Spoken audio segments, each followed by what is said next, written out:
Mets ton casque, n'oublie pas ton casque. Je suppose que vous la connaissez bien cette phrase. Mais doit-on vraiment porter un casque à vélo? Et peut-on avoir une amende en tant que piéton ou cycliste?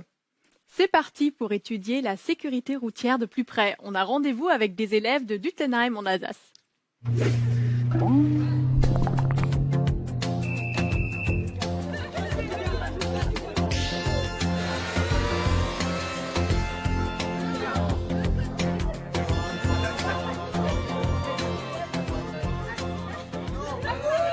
Combien y a-t-il de morts chaque année sur la route?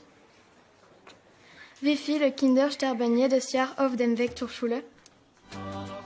Même si ce chiffre baisse continuellement, autour de 3500 personnes meurent encore chaque année dans un accident de la route en France. En Europe, c'est en Suède qu'il y a le moins de tués sur les routes et c'est en Roumanie et en Grèce qu'il y en a le plus. Les principales victimes sont les jeunes entre 15 et 25 ans, avec une victime sur 4, contre 5% seulement pour les enfants. Gibt es mehr Motorradunfälle als Autounfälle? Quelles sont les principales causes d'accidents de la route?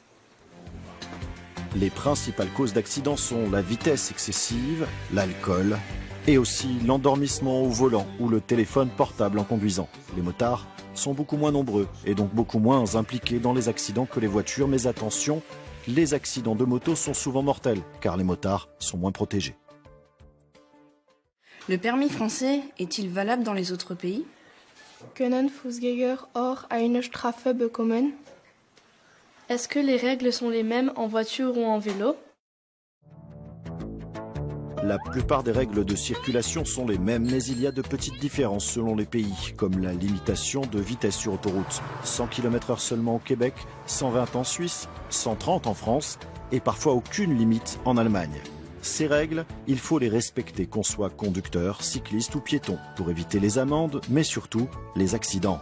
Sachez enfin que le permis de conduire français permet de rouler dans la plupart des pays du monde. Y a-t-il autant de radars en France qu'en Allemagne? Muss man als Fahrradfahrer einen Helm tragen? Warum ist es so gefährlich, am Steuer zu telefonieren?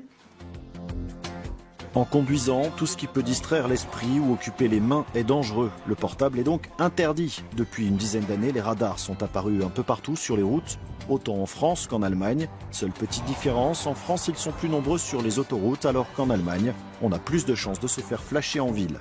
À vélo, le casque n'est pas obligatoire, mais c'est quand même fortement conseillé, même si la meilleure protection, c'est d'être prudent.